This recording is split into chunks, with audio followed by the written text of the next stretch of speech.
Dito sa mundo, ito talaga yung totoo, yung realidad na dapat alam mo at ng lahat ng tao.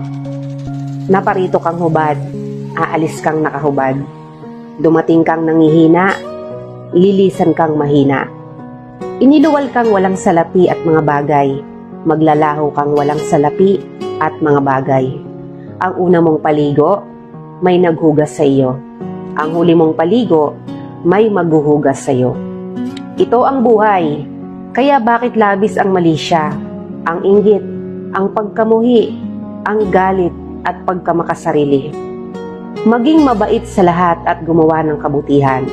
May hangganan ng oras natin sa mundo. Huwag sayangin sa walang kabuluhang bagay. Manalangin at higit sa lahat, huwag na huwag nating sasambahin ng pera. Dahil kahit anong dami ng pera mo o ng ari-arian,